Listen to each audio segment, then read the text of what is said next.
Hi, Calum here from Electric Kicks. So you've just received your e-scooter or e-bike and you're excited to take it out for a spin. But here are some things you should always check before you take it out for that first ride. So the first thing you need to do is inflate your tires. A lot of manufacturers ship their products with slightly deflated tires for safety reasons, so you can either grab yourself a standard bike pump from your local bike store or get one of these automated ones that we sell on electrickicks.com.au. The second thing is to go over all the bolts and screws and make sure that they're tight. Now, a lot of these e-scooters will come with a tool similar to this one that lets you do that, but if not, most of these just take your standard Allen key. Always remember that when you're tightening any bolts or screws in your scooter, not to over tighten them. A lot of these will actually be fine, but you still have to check it. If it feels like you're putting far too much effort into getting it tight, you probably are.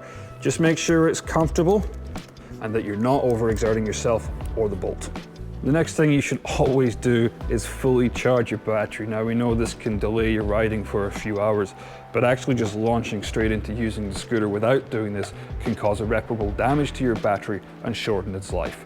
So while we may not like it, always fully charge your scooter before your first use. Now, when you first get your product, it's going to come with a lot of bits and pieces of packaging, whether that's ties or little plastic covers across the light. Some of these can actually cause safety issues and overheating issues later on in the scooter or the bike's life, so always make sure that you remove all the packaging before you ride. So another thing you should always check is give your ride a thorough once over, just to check if in case any damage has appeared during transit.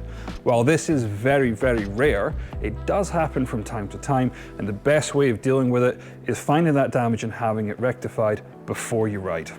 So if you haven't done this already, this is something you absolutely have to do: buy a helmet. Not only is it a legal requirement across the entire country to wear a helmet while you're riding any bike or any scooter, powered or otherwise, but it's also just generally good safety advice and can prevent a number of serious accidents down the line. So you've pumped up your tires, you've checked your battery, you've charged that, you've got yourself a helmet, and now you're ready to ride. The final thing you need to do is just make sure that all the safety features such as the lighting are working properly. So power your scooter on and you should be able to test your front light, test your rear light, any brakes, alongside any indicators as well. So if you followed all those tips and you still have your doubts about whether you're ready to go or there's something that's bothering you, the manual that comes with your scooter or bike is your best friend. These go through all the setup tips, all the maintenance, and everything you need to know to safely ride one of these around. But if you are still struggling, need that little bit of extra support, head to electrickicks.com.au for more information. And always remember to ride safely.